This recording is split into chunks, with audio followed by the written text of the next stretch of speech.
This is Meri at the Meri Atelier, and this week's podcast is going to be on the topic of style.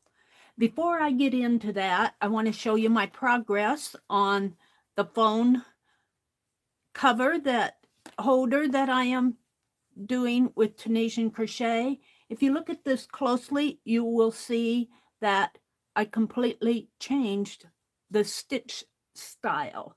I did not care for what was going on. It wasn't working for me. It was okay as a stitch, but it really wasn't what I wanted. This one, when I fold it in half, will give me, because it has these purl rolls in here, it gives it some bulk and some padding that I want for the phone. When I put a phone inside of this, it will be nicely padded. So that's where I'm going with that. I tore everything out that I showed you last week and I redid it. It's going to have to be blocked a little, but when I fold it in half, it kind of self-blocks anyway. So there's where I am on that. I wanted to show that because I am really doing this project as I'm doing my podcast. I'm not going to sit here and hold it the entire podcast, though. I think that gets a little boring for you. So style. I will say that I am speaking extemporaneously, but I did make me a little script. And so I will be referring to this and I will be reading off of it.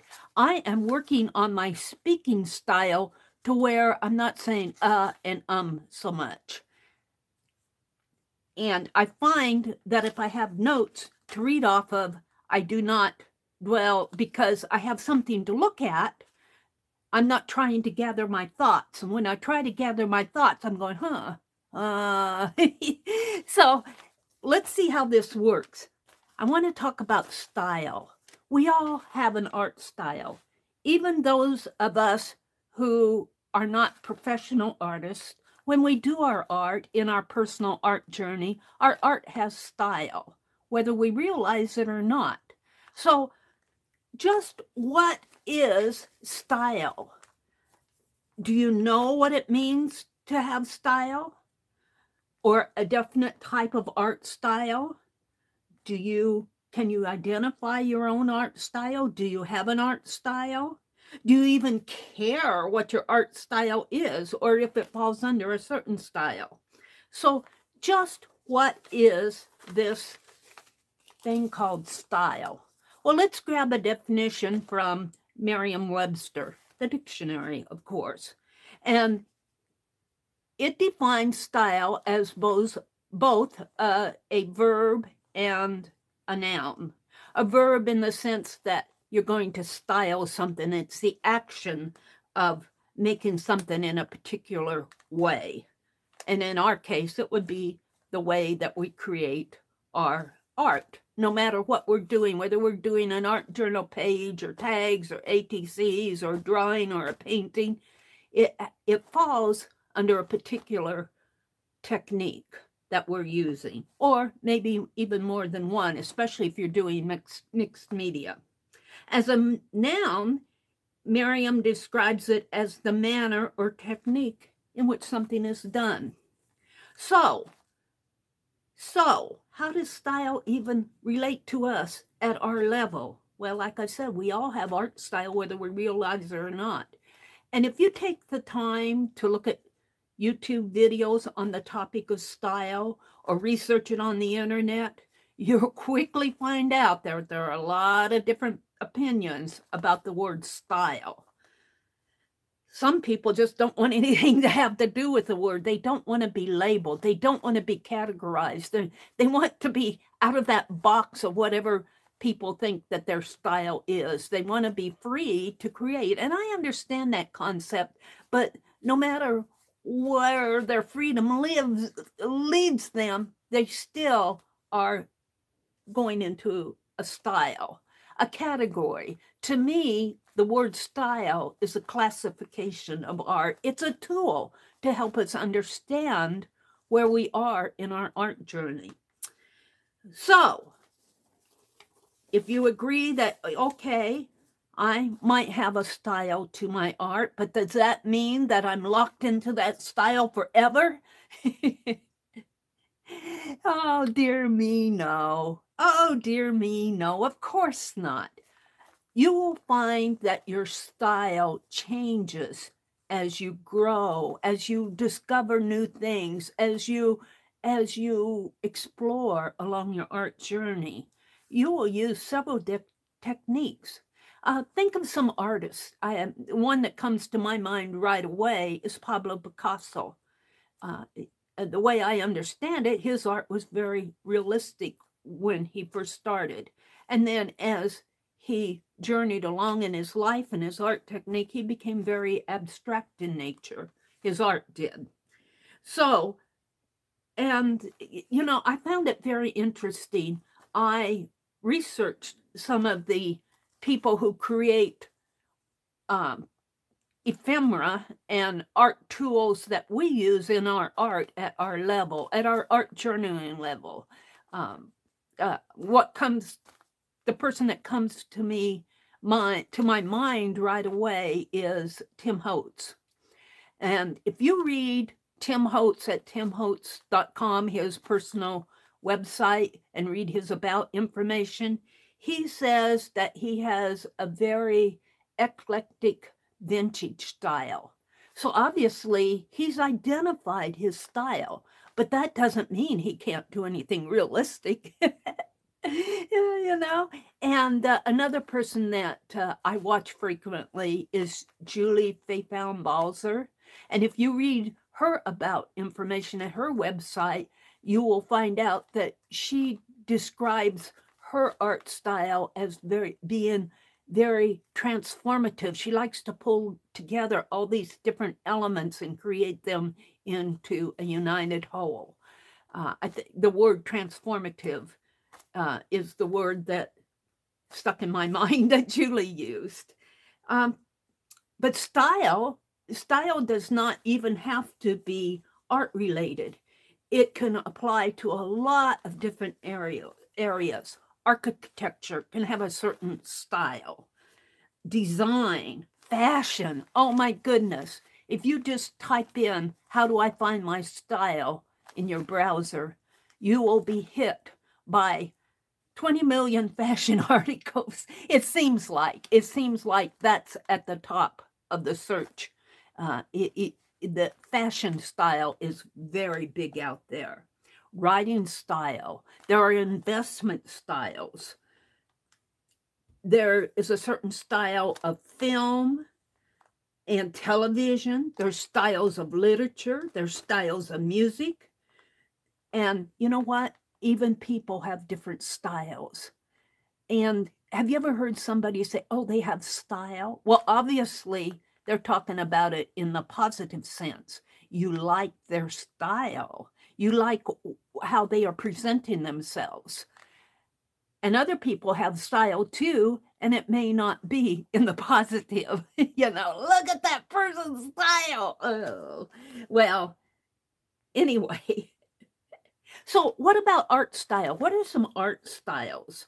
Well, there's realism, surrealism, abstract realism. There's modern and contemporary and whimsical. There's a cartoon style. There's pop art style. There's cubism and certain geometric art, which falls into kind of like the abstract. There's abstract realism. There's the Art Deco style, which is very geometric in its sense. And then there's Art Nouveau, which is very organic, a very organic style. There's a color book style and anime and graffiti style. And then there's folk art and primitive style. There's a colonial style. And then you get in to the cultural styles like Greek and Roman and South American or Southwestern style, the Indian art style, India from India and Native American Indian. So isn't it interesting how we classify our art? I find it very interesting because I think in a sense it helps me grow and identify where I am in my art journey and what do I like and why do I not like other things. Well, there's not much that I don't like, but my technical capability keeps me away from certain styles. I am not a perfectionist. I can't do anything really precise, neat, and clean. I'm a very distressed art style. If I can scribble, paint, and smudge, uh, make a mistake, rip and tear, I'm there. But try to get me to do something very contemporary, very modern, clean, neat, and no, I try. Believe me, I try. But if I want to do something neat and clean, you can bet I'll spill ink on it. You can just don't even go there.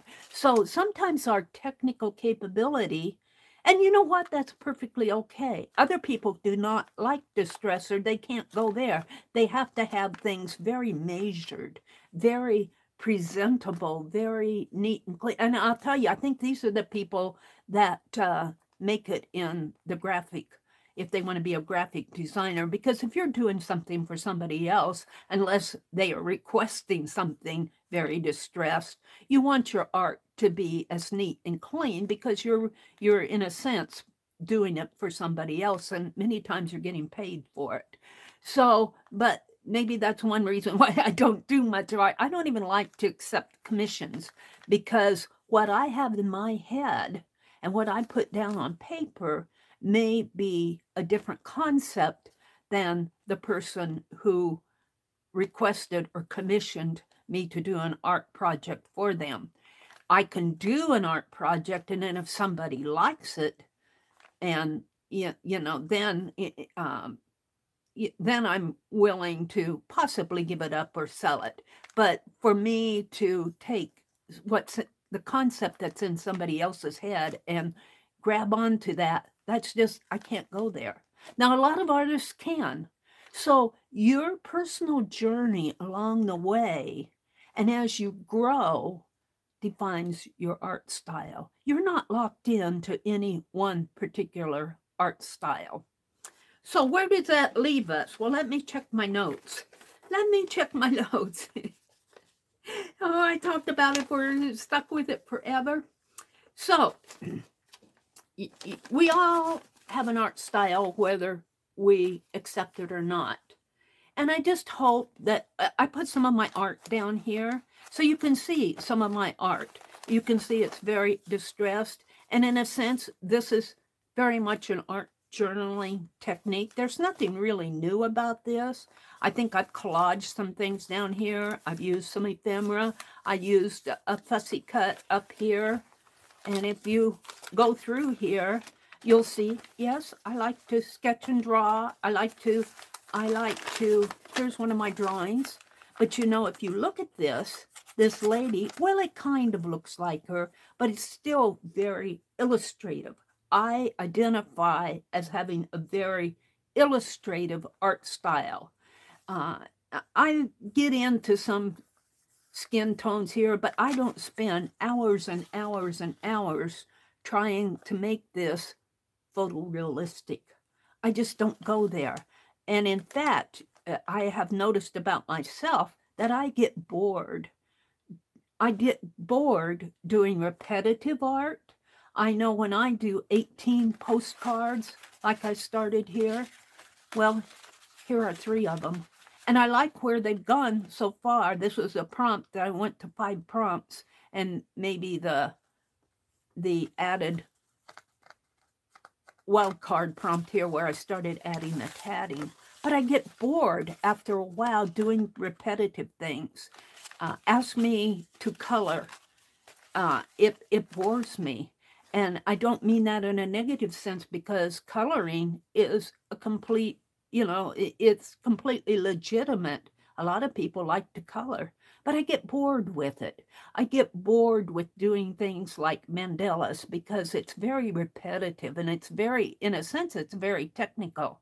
My mandalas will get off kilter somehow. The circle turns into an oval, or, you know, I'm not that precise of an artist. And that's okay. That's not my style, but it may be your style.